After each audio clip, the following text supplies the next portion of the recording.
होगी।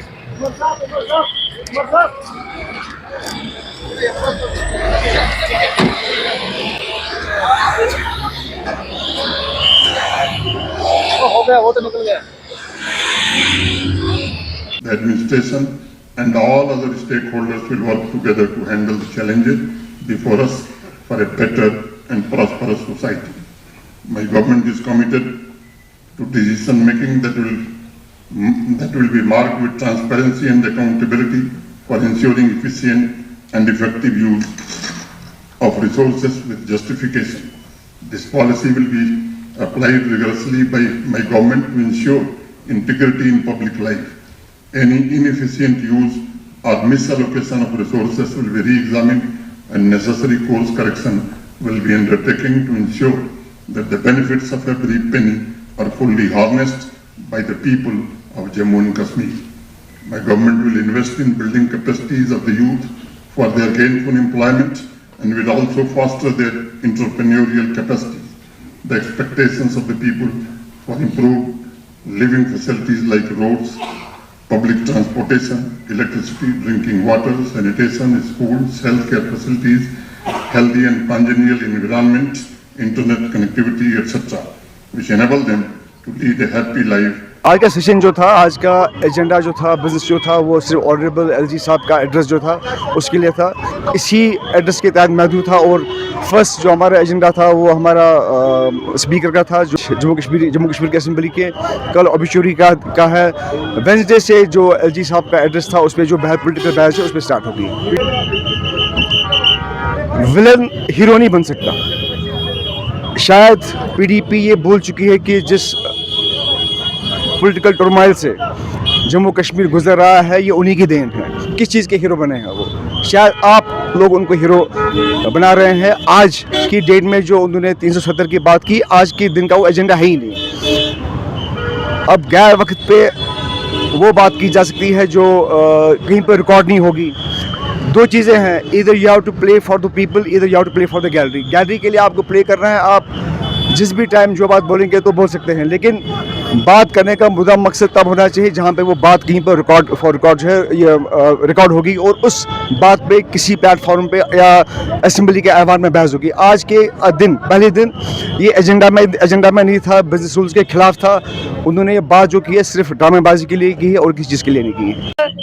आरा पर सरकार को भी इंतजामिया को भी जवाबदेह बनाया जाएगा।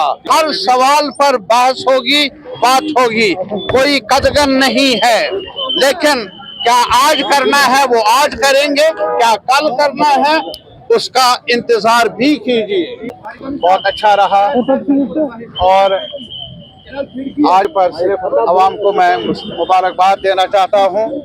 क्या उर्से के बाद हमें मौका मिला बैठने का और कुछ आरा सुनने का, बातचीत करने का। और इसमें जहाँ तक मुद्दों का ताल्लुक है, आने वाला वक्त है, काफ़ी उर्सा गुजर चुका है और अब अच्छा आगाज होने जा रहा है। क्या करते अवाम के हुकूक जिनके साथ खिलवाड़ हुआ है और आप बाजी मारने की बात कर लें, हम क्रिकेट खेलने के लिए यहाँ आए नहीं हैं, हम पॉइंट्स बनाने के लिए यहाँ नहीं आए हैं। हम एक सीरियस डिस्कशन चाहते हैं उन इश्यूज पर जिनका सामना है हमारे बेरोजगारों का, जिनका सामना है हमारे मीडिया का, जिनका सामना है हमारे किसानों का, जिनका सामना है हमारी जनता का। And it's a serious house for serious issues to be debated. जो है उन्होंने स्पेशल प्रोविजन के लिए कहा था कि आप रेजोल्यूशन लाने के लिए जो है आप प्रोविजन यहाँ पे जो है लाइए। और उसके बाद आपने देखा होगा कि वो नेशनल कॉन्फ्रेंस वाले और बीजेपी वाले तो ऑलरेडी इस बारे में बात नहीं करने दे रहे, लेकिन नेशनल कॉन्फ्रेंस वाले भी जो है इस वक्त मिले हुए हैं बीजेपी के साथ और इस बारे में वो कोई बात ही नहीं करना चाहते हैं। Very unfortunate. हमारा लाएमल हमने पहले ही दिन से कहा है, हमने इलेक्शन में ड्यूरिंग कैंपेन हमने कहा कि जो भी नेशनल कॉन्फ्रेंस अगर कोई भी बात, कोई भी रेजोल्यूशन, कोई भी बिल अगर लोगों के हक में लाती है। जिस वक्त नेशनल कॉन्फ्रेंस ने जो है, जिस वक्त उन्होंने प्रपोज किया नाम रहतर साहब का, हमने उसमें जो है हमने उनको सपोर्ट किया, हमने हाँ कहा, हमने तो ना नहीं कहा वहाँ। लेकिन अब जाके जिस वक्त वहीद परा साहब जो है जो बात कर रहे थे 370 और 35A के हवाले से, ऐसा नहीं है कि वो रेजोल्यूशन ला रहे थे, बल्कि वो प्रोविजन कह रहे थे कि आप एक प्रोविजन लाइए कि हम इसी सेशन में हैं, इन्हीं 4 दिनों में जो है एक रेजोल्यूशन हम टेबल करें। लेकिन अनफॉर्चुनेटली आपने देखा होगा, और हम भी इसी हक में जो है फिर बात करने वाले थे और हमें अपनी बात रखने का वहाँ मौका नहीं दिया गया। 100% आप खुद देख सकते हैं, उमर साहब यहाँ से दिल्ली गए, वो वहाँ पे ऑनरेबल प्राइम मिनिस्टर साहब से मिले, ऑनरेबल होम मिनिस्टर साहब से मिले, ऑनरेबल डिफेंस मिनिस्टर साहब से मिले, लेकिन उसके बाद वो वहाँ से निकले, उन्होंने कोई बात ही नहीं की। जिस तरह एब्रोगेशन ऑफ आर्टिकल 370 से पहले आपने देखा होगा कि जिस वक्त फारूक साहब और उमर साहब वहाँ गए, उसके बाद जब वो बाहर निकले, आज तक पब्लिक को मालूम नहीं है कि उन्होंने उस वक्त क्या बात की। और आज भी सेम वही चीज़ आज भी दोहराई जा रही है कि उमर साहब जब दिल्ली गए, दिल्ली से वापस आके उन्होंने कोई भी बात नहीं की। उन्होंने सियासी डेवलपमेंटल क्या बात की वहाँ पे प्राइम मिनिस्टर साहब के साथ, होम मिनिस्टर साहब के साथ, अनफॉर्चुनेटली आज तक लोगों को पता नहीं है और हम मेंबर्स को भी पता नहीं है। ये दिस इज़ वेरी अनफॉर्चुनेट। उसमें यहाँ की आवाम खुश नहीं है। हमें उम्मीद है नेशनल कॉन्फ्रेंस, कांग्रेस और बाकी इंडिपेंडेंट एमएलएज इस रेजोल्यूशन जो पीडीपी के 3 मेंबरों ने लाया उसको सपोर्ट करेंगे।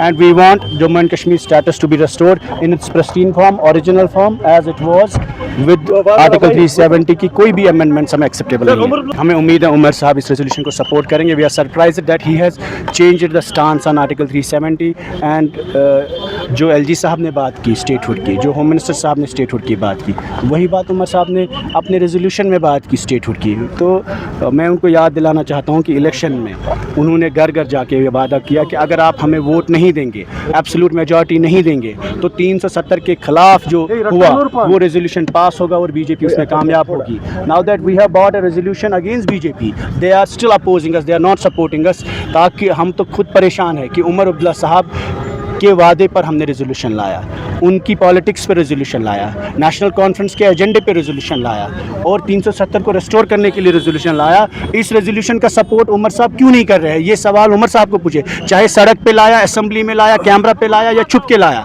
5 अगस्त को जो जम्मू कश्मीर पे हुआ वो खुल के हुआ, कैमरा पे हुआ। जो हमारा गवर्नमेंट तोड़ा गया, वो अगर लोगों को छुप छुप के हम रेजोल्यूशन लाएंगे, जो इन्होंने कैबिनेट में रेजोल्यूशन लाया छुप छुप से, डर डर के, क्योंकि इनके दिल में चोर है, हम इनकी मुखालफत नहीं करना चाहते। We want this government to be very stable and work successfully, but not at the cost of dignity of people of Jammu and Kashmir. नहीं, हमने वहाँ 370 की जब बात हुई, हमें नहीं मालूम था आज उठेगा, लेकिन जब उठा हमने सपोर्ट किया, पूरी तरह से सपोर्ट किया। और जहाँ भी 370 का रेजोल्यूशन होगा हम सपोर्ट करेंगे। और ये बंद किताब नहीं है, इस सेशन में आगे भी 370 का इशू उठेगा। और जब उमर अब्दुल्ला साहब जो इलेक्शन में बोल रहे थे वो क्या था, जो गवर्नर एड्रेस में उसमें तो नामो निशान ही नहीं है इसका। 370 का इस सेशन में जो रूह होगी वो 370 ही है। पूरी कौम को पता चलनी चाहिए। 4 या 5 मेंबरान उस रेजोल्यूशन के हक में उठे, बाकी बीजेपी और नेशनल कॉन्फ्रेंस कट्टे थे और खिलाफ थे। So it was 5 versus 85। सो अब ये नेशनल कॉन्फ्रेंस पर है, वो लोगों को बताएं वो इसके हक में है या खिलाफ। आज नहीं था तो आगे वो रेजोल्यूशन लाएं, हम तो सपोर्ट करने के लिए तैयार हैं। हम पर तो ये बोलते थे ए टीम बी टीम है, अब ये शाल वालों की टीम है, ये शाल वाले ही लाएं, हम सपोर्ट करते हैं, हमें क्या है। स्पीकर का इंतखाब था और उसके बाद गवर्नर का एड्रेस हुआ, यही कुछ रहा वहाँ पे। नहीं देखिए, कुछ लोग अपनी वो मीडिया को गैलरीज को प्ले करने के लिए कुछ भी कहते, जब वो एजेंडा पे नहीं था आज।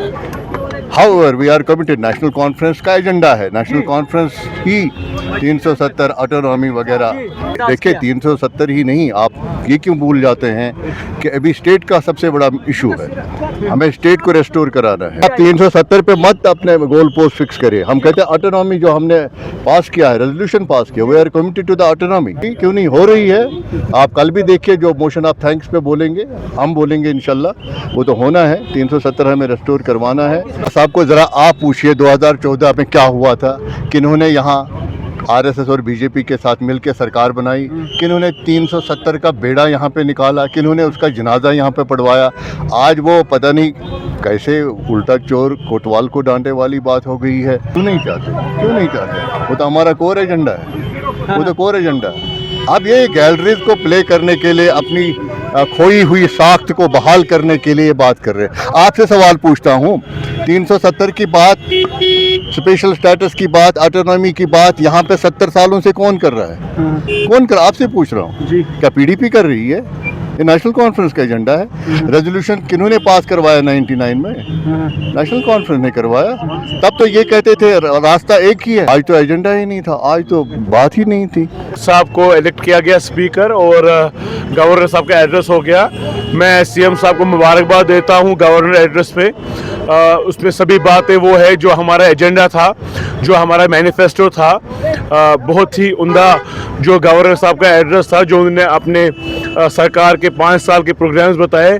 बिलखुसूस उसमें पॉइंट नंबर 5 और पॉइंट नंबर 6 अगर बात की जाए तो उसमें अर्ली रेस्टोरेशन ऑफ स्टेटहुड का जिक्र किया गया है। और जो कॉन्स्टिट्यूशनल गारंटीज हमारे पास नहीं है, जो इरोड हो गई है, उनके रिवाइवल की बात की गई है।